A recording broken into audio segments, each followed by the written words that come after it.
बिस्मिल्लाहिर्रहमानिर्रहीम। अस्सलाम वालेकुम दोस्तों, एक नई वीडियो के साथ हाजिर हैं। चलिए अपनी वीडियो स्टार्ट करते हैं।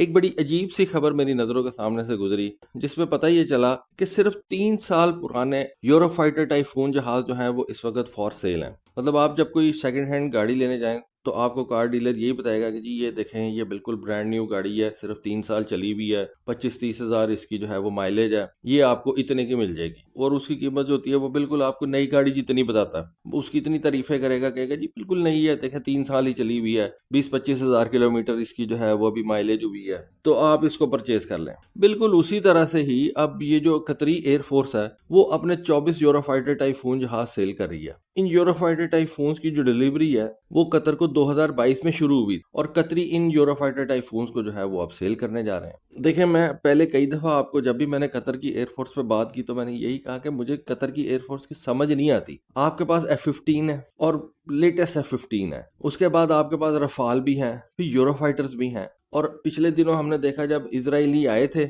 दोहा के ऊपर बम फेंक के चले गए और ये F-15 भी खड़े के खड़े रह गए, यूरोफाइटर भी किसी काम ना आए और रफाल को भी नहीं पता चला कि ये क्या हुआ उनके साथ, और दोहा जो है वो बजा के चले गए। तो आपने इतना ज्यादा असला इकट्ठा करके क्या करना है जब आपने उसको इस्तेमाल ही नहीं करना। तो अब पता ये चला है कि शायद कतरियों ने सोचा है कि वाकई इतना ज्यादा असला तो हमारे किसी काम का ही नहीं है, इसलिए उन्होंने अपना ये जो यूरोफाइटर ट्रांच 3A के जहाज हैं वो सेल करने का फैसला कर लिया। और ये कोई बुरे जहाज नहीं है, ये यूरोप के अंदर इस्तेमाल होने वाले यूरोफाइटर से जो है वो बेहतर जहाज है। इस वक्त यूरोप की कई कंट्रीज जो ये यूरोफाइटर इस्तेमाल कर रही हैं उनके पास भी इस तरह का जहाज नहीं है फिल वक्त, क्योंकि इन जहाज़ों के अंदर ईसा रेडार्स जो है वो लगे हुए हैं। क्योंकि ये जो 3A ट्रांच था इसके अंदर उन्होंने कैप्टर ई एक्टिव इलेक्ट्रॉनिकली स्कैंडर रेडार लगाया था। और अब पता ये चल रहा है कि कतर इन यूरोफाइटर टाइफून जहाज़ों को तुर्की को सेल करने के लिए बातचीत कर रहा है। तुर्की के बारे में आप जानती हैं कि जब से तुर्की F-35 प्रोग्राम से जो है वो निकला ना,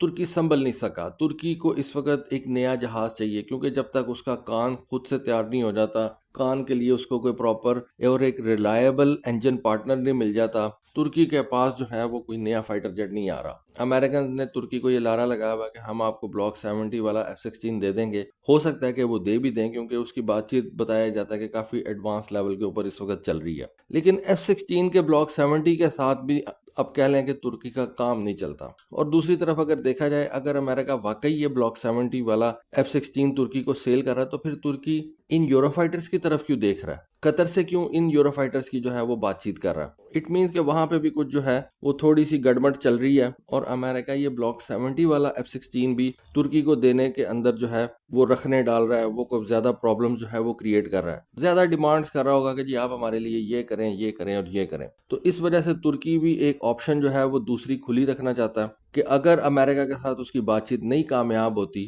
तो एटलीस्ट तुर्की जो है वो ये ईसा रेडार वाले यूरोफाइटर टाइफून जहाज कतर से परचेज कर ले। लेकिन इसके लिए भी उसको ब्रिटेन की इजाज़त की ज़रूरत होगी, जर्मनी की इजाज़त की ज़रूरत होगी, इटली और स्पेन की इजाज़त की ज़रूरत होगी। खैर, ये तो आने वाला वक्त ही बताएगा कि तुर्की को अमेरिका F-16 ब्लॉक 70 वाला प्रोवाइड करता है या तुर्की जो है वो ये कतर के पुराने यूरोफाइटर टाइफून जहाज लेता है। कतर को कोई फर्क पड़ेगा? कतर को कोई फर्क नहीं पड़ेगा। कतर के पास ऑलरेडी बड़े जबरदस्त जहाज हैं, उनको बस उन्होंने इस्तेमाल करना है। बताया जाता है कि F-15EX जितना ही जो है ये ऑलमोस्ट केपेबल जहाज है, या थोड़ा सा कह लें कि इसकी कैपेबिलिटीज उससे कम है, लेकिन अमेरिका के पास बाकी जितने भी F-15 हैं उन सब से ये जबरदस्त जहाज है। सिर्फ F-15EX जो है वो इससे थोड़ा सा बेहतर है। डेफिनेटली आप कह लें कि F-15EX का ये एक्सपोर्ट वेरिएंट है, और ओरिजिनल वेरिएंट तो कोई कंट्री जो है वो आपको सेल नहीं करता। तो दुनिया में बेस्ट अवेलेबल F-15 जहाज जो है ना, अमेरिका के अलावा वो कतर के पास इस्तेमाल में है।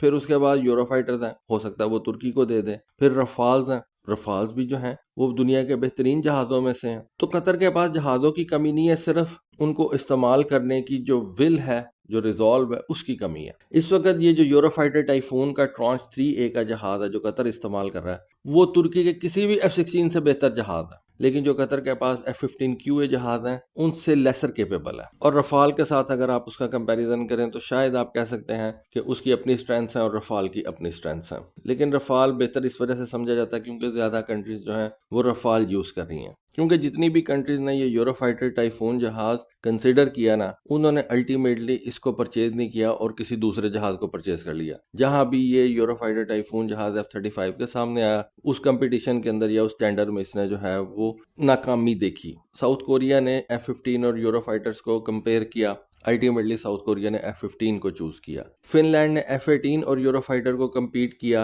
लेकिन अल्टीमेटली फिनलैंड ने F-18 को चूज किया और उसका जो अपना यूरोपियन जहाज था उसको उसने रिजेक्ट कर दिया। तो यूरोफाइटर के बड़े मसले मसाइल हैं, और मैं जिस तरह से हमेशा से कहता हूँ कि यूरोफाइटर का सबसे बड़ा मसला जो है वो ये है कि उसको 4 कंट्रीज मिलकर तैयार करती हैं। चारों कंट्रीज की अलग अलग पॉलिटिकल जो है वो सोच है, और जब आपने ये यूरोफाइटर जहाज लेना होता है तो आपको चारों कंट्रीज को ऑन बोर्ड लाना पड़ता है। तो ये एक अलग से जो है वो बहुत बड़ा अपने अंदर ही एक चैलेंज है। ठीक है, जहाज अच्छा है, ज़बरदस्त है, लेकिन 4 मुख्तलिफ ज़हनों को आपने इकट्ठा करना है, 5वां आपका ज़हन है, तो वो वहाँ पे आके ना बड़े मसले मसाइल हो जाते हैं। उसके अलावा बताया जाता है कि तुर्की जो है वो ओमान से भी यूरोफाइटर टाइफून जहाज लेने का सोच रहा है, लेकिन ओमान के जो यूरोफाइटर टाइफून जहाज हैं वो कतर के यूरोफाइटर्स के मुकाबले में काफ़ी ज़्यादा लेस कैपेबल हैं, और डेफिनेटली पुराने यूरोफाइटर्स हैं तो वो पुराने ट्रांच के होंगे या कह लेंगे पुराने ब्लॉक के होंगे, उनमें मैकेनिकली स्कैंड और रेडार लगे होंगे। तो तुर्की को भी जो है वो काफ़ी ज़्यादा मसला बनेगा इन मिक्स किस्म के यूरोफाइटर्स को परचेज करने में।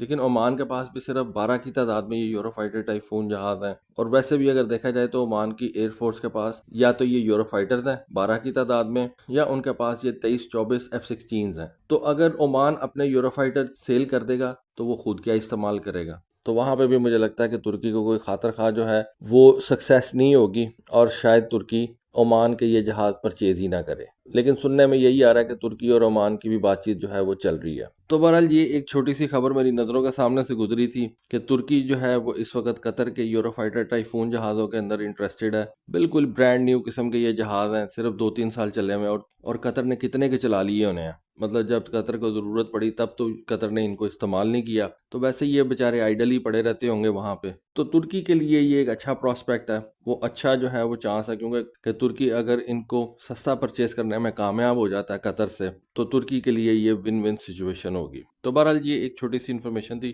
सोचा आपके साथ शेयर करूं। होपफुली आपको आज की वीडियो, आज की इन्फॉर्मेशन पसंद आई होगी। कमेंट सेक्शन में अपनी राय से ज़रूर आगाह कीजिएगा। आज के लिए बस इतना ही। Thank you. अल्लाह हाफिज़।